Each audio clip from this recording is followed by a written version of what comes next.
Hello everyone. आज हम लोग इलेक्ट्रोमैग्नेटिक इंडक्शन का फर्स्ट लेक्चर कवर करेंगे। इस लेक्चर सीरीज़ में जो मेन कंटेंट है वो ऑलरेडी आपके स्क्रीन पे है। हमें सबसे पहले स्टडी करना है जो हम थोड़े बहुत तो जानते हैं ऑलरेडी, मैग्नेटिक फ्लक्स को। एंड देन मैग्नेटिक फ्लक्स का हम लोग करेंगे फैराडेज एक्सपेरिमेंट, और वहाँ से आएगा Faraday's first and second law, and then it is combined to form Lenz's law.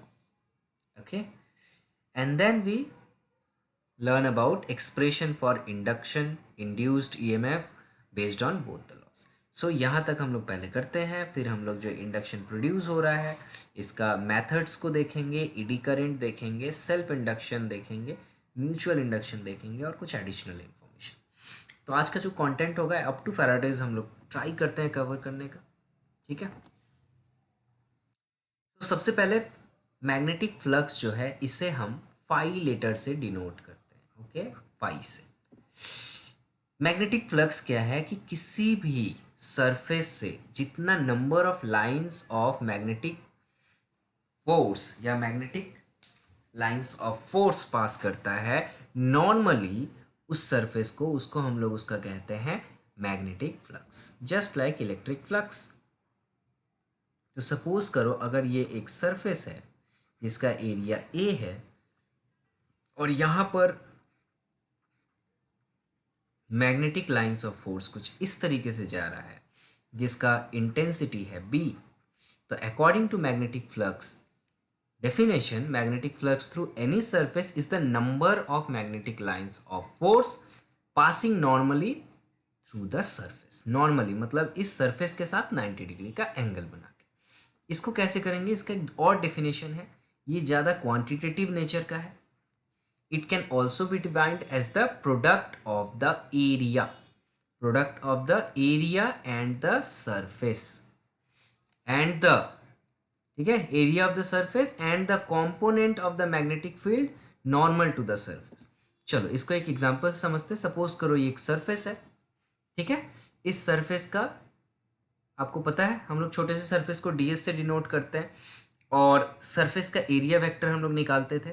Surface का एरिया वेक्टर क्या होता है, उस सरफेस से एकदम 90 डिग्री एंगल बना के जो वेक्टर होगा उसको हम लोग कहते हैं सरफेस वेक्टर।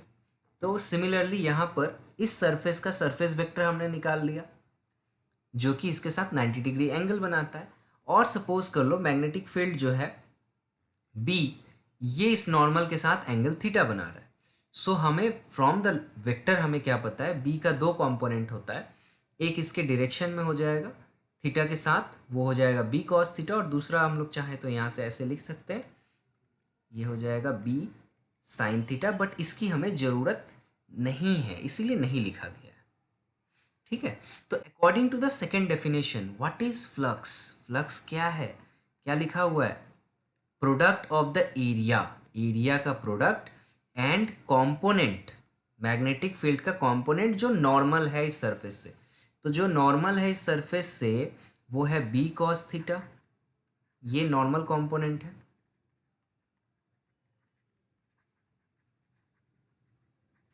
और ये एरिया कितना है इसका, इसका एरिया है ds। तो ये स्मॉल फ्लक्स मुझे D phi is equal to मिल जाएगा B cos theta into D S. देखो इसी को यहाँ पर लिखा गया है, इसको हम लोग simply B dot d s कह सकते हैं। ठीक है, सिंपल। और ये एन क्या डिनोट करता है, N is denote the area vector of the surface. Okay, so ये जो चीज़ अभी मैंने तुम लोगों को पढ़ाया बताया वही यहाँ पर लिखा हुआ है, so don't misunderstand. Simply d phi is equal to d B d s cos theta, and then अगर टोटल इंटीग्रेशन करेंगे टोटल एरिया हो जाएगा यहाँ से using integration, and if this is total area, integration of d s यहाँ पर है A. Okay, तो टोटल एरिया हमें मिल गया। तो ये फॉर्मूला बहुत इंपॉर्टेंट है, total flux is equal to B dot A into cos theta. सो यहाँ पर पॉजिटिव और नेगेटिव फ्लक्स का कॉन्सेप्ट आ जाता है, and it is purely depend on what value of cos it is positive and negative. तो हमें पता है कि कॉस जो है ना वो 0 से 90 तक पॉजिटिव होता है और फिर 270 से 360 तक पॉजिटिव होता है। अगर आप कॉस का ग्राफ देखोगे आपको पता है ना, पढ़ चुके हो आप ये बहुत बार। तो ये एक 0 से 360 डिग्री में आप यहाँ पे 180 डिग्री आता है। तो आप ये देख सकते हो कि 0 से 90 तक तो ये क्या है, पॉजिटिव है, और फिर 270 से लेके 360 तक ये एरिया इसका पॉजिटिव है, वही यहाँ लिखा हुआ है। तो इस एंगल में टर्न जब होगा तो फ्लक्स मेरा पॉजिटिव होगा, और 90 पे और 270 पे क्या होता है, कॉस थीटा 0 होता है। Cos 90 degree is 0 as well as cos 270 degree is also 0. So cos 90 और cos 270 0 होता है, इसीलिए थीटा जब 90 होगा और 270 होगा तो मैग्नेटिक फ्लक्स 0। ठीक है, नेगेटिव फ्लक्स का कॉन्सेप्ट यहाँ आपको दिख रहा है। 90 से 270 के बीच में ये नेगेटिव है, तो 90 से 270 के अंदर मैग्नेटिक फ्लक्स भी नेगेटिव होगा। क्या मेरी बात समझ में आई? और साथ ही साथ याद रखना कि मैग्नेटिक फ्लक्स मैक्सिमम कब होता है, maximum at theta is equal to 0 degree. इसका मतलब बी जो है अगर एकदम परपेंडिकुलर हो सरफेस का तो हमें सबसे ज़्यादा फ्लक्स मिलेगा। Got it? सरफेस के साथ एकदम परपेंडिकुलर तो थीटा कितना बन जाएगा, 0 हो जाएगा। इसको मैं बोल रहा हूँ बी को इधर ले जाओ, मतलब सरफेस का साथ एकदम 90 का एंगल बना दो, तो फिर एन के साथ बी का एंगल 0 हो जाएगा, तब हमें फ्लक्स मैक्सिमम मिलेगा। सो ये ओवरऑल हमारा फॉर्मूला था। इसमें हम लोग कुछ छोटी छोटी बातें ऐड कर सकते हैं, जैसे कि फ्लक्स जो है मेरा ये डायरेक्टली प्रोपोर्शनल है मैग्नेटिक फील्ड स्ट्रेंथ। मैं यहाँ लिख देता हूँ, phi is directly proportional to B. जितना मेरा मैग्नेटिक फ्लक्स इंक्रीज करेगा उतना ही मेरा, जितना मेरा बी इंक्रीज करेगा उतना ही फाई इंक्रीज करेगा। Again it is directly proportional to area, so phi is directly proportional to area, and the last one it is depend on angle, so phi is depend on cos of the theta। Correct? ये basic सी बात है। या फिर इनके किसी भी combination से हम कर सकते हैं। और क्या लिखा गया देखो, बहुत बहुत इंपॉर्टेंट पॉइंट्स है। पहला बोल रहा है मैग्नेटिक फ्लक्स जो है एक स्केलर क्वांटिटी है। ये बहुत लोग कंफ्यूज हो जाते हैं। देखो क्यों इंपॉर्टेंट है, just like work done, B एक वेक्टर क्वांटिटी है, ए भी एक वेक्टर क्वांटिटी है, लेकिन इन दोनों का डॉट प्रोडक्ट जो है वो है मेरा फाई, और डॉट प्रोडक्ट स्केलर प्रोडक्ट होता है। Okay, so it is a scalar quantity. दूसरा बोल रहा है इसका SI unit.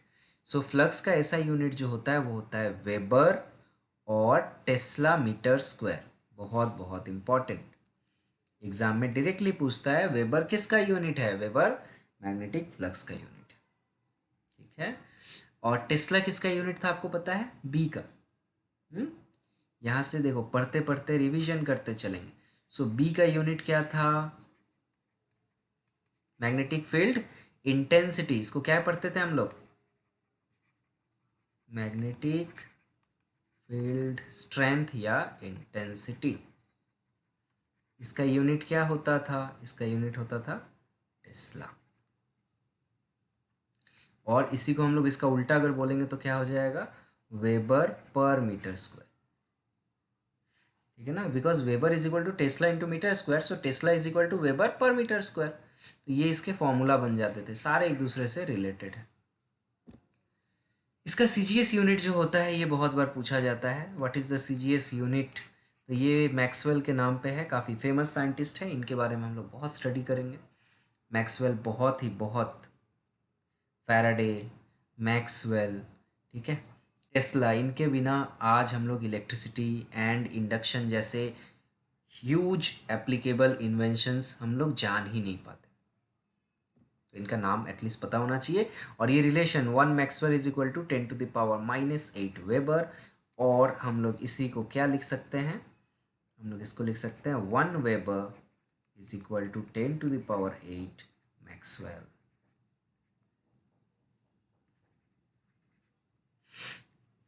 So magnetic flux associated normally per unit area is called magnetic flux density। Obviously अगर मैं एरिया से डिवाइड कर दूँ 5/a तो उसको हम लोग मैग्नेटिक फ्लक्स डेंसिटी कह देंगे, या फिर स्ट्रेंथ ऑफ मैग्नेटिक फील्ड कह देंगे, या मैग्नेटिक इंडक्शन कह देंगे। ऑब्वियस सा बात है ना।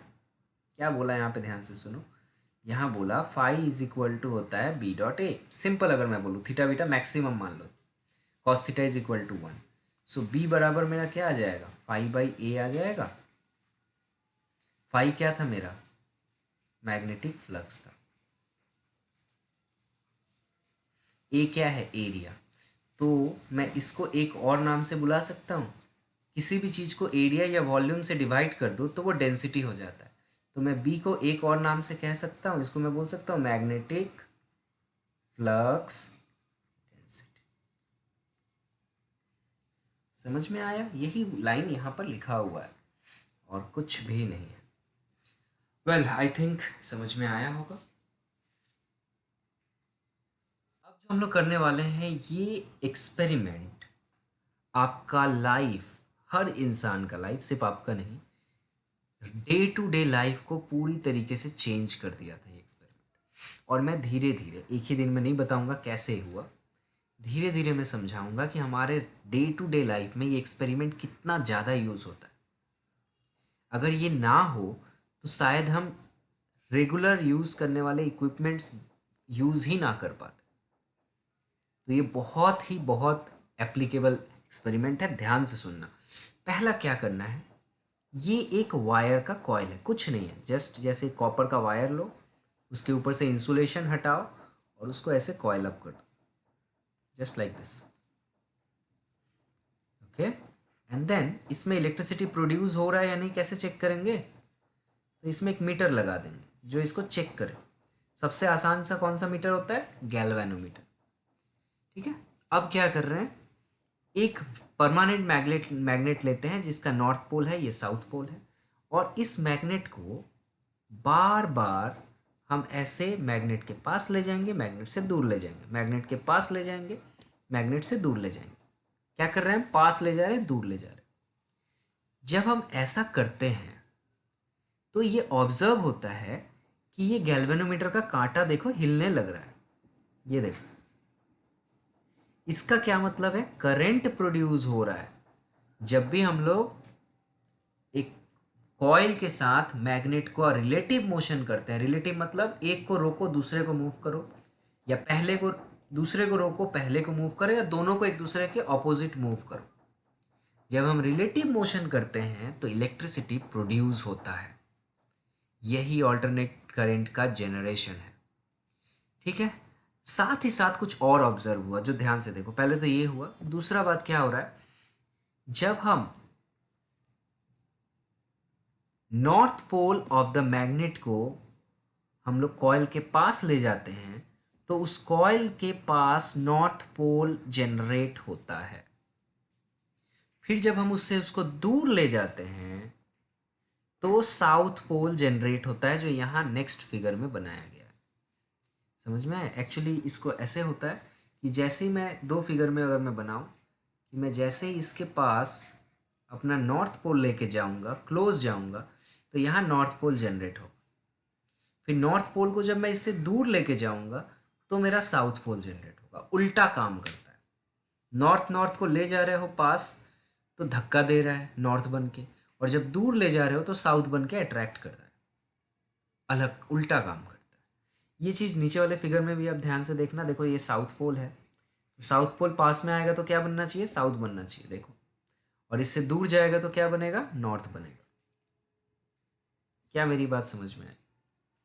इस एक्सपेरिमेंट को और डिटेल में समझाने के लिए यहाँ पर हम लोग जो बार मैग्नेट है जिसका नॉर्थ पोल और साउथ पोल है, उसके मैग्नेटिक लाइंस ऑफ फोर्स को भी दिखा दिया गया है। तो जब मैं इसको आगे लेके जाता हूँ तो ये मैग्नेटिक लाइंस ऑफ फोर्स जो हैं वो इस कॉइल को कट कर रहे हैं कुछ इस तरीके से।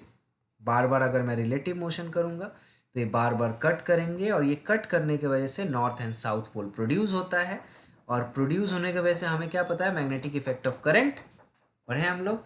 तो मैग्नेटिक इफेक्ट अगर चेंज होगा तो करंट प्रोड्यूस होता है, और ये करंट इस सर्किट में फ्लो करने लगता है। तो क्या फैराडे का पहला एक्सपेरिमेंट समझ में आया? जो भी मैंने समझाया वो यहाँ नीचे लिखा है। Magnetic flux link with the coil changes relative to the position of the coil. It is very important term, that is relative to the position of the coil and magnet due to magnetic lines of force cutting at different angles at the same cross section area of the coil. Magnetic flux हमारा change हो रहा है। Magnetic flux का मतलब आपको मैंने बता दिया था। मैग्नेटिक फ्लक्स का मतलब number of lines of force, number of lines of force cutting normally through a surface. So ये है मेरा फ्लक्स का डेफिनेशन। अब देखो मैं इस एनिमेशन को फिर से एक बार दिखाता हूँ। जब मैं इसको आगे लेके जा रहा हूँ तो different lines of force different angle पे हैं।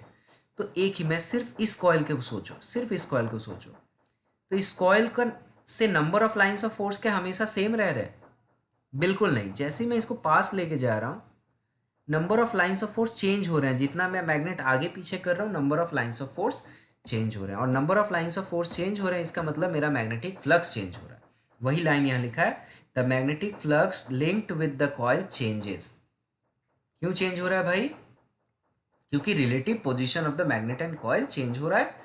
इसके वजह से number of lines of force जो इसको कट कर रहे हैं ये भी चेंज हो रहा है। जो भी हमने ऑब्जर्व किया सब कुछ मैंने बता दिया, एक एक करके लिखा हुआ है। The relative motion between the coil and the magnet, ठीक है। The induction, induced polarities of magnetism in the coil, अभी हमने ऑब्जर्व किया। और क्या ऑब्जर्व किया हमने? देखो relative motion between the coil and magnet, ये हमने ऑब्जर्व किया।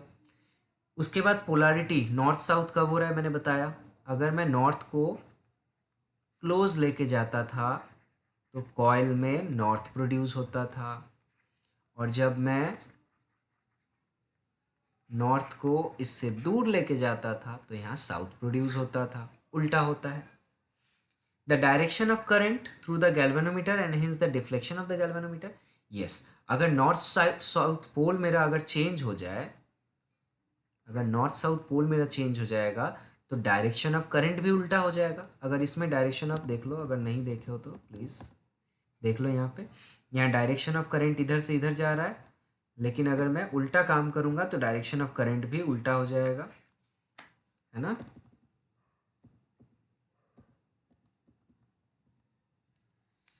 ठीक है। And the last the EMF. EMF मतलब इलेक्ट्रोमोटिव फोर्स, और सिंपल भाषा में अगर फॉर द टाइम बिंग बोले, एक्चुअली सेम नहीं होता है, वोल्टेज समझ के रखो, है ना। वोल्टेज जो प्रोड्यूस हो रहा है, induced current, that the induced current और ईएमएफ, जो करंट प्रोड्यूस हो रहा है या जो वोल्टेज प्रोड्यूस हो रहा है, is available only as long as there is relative motion between the coil.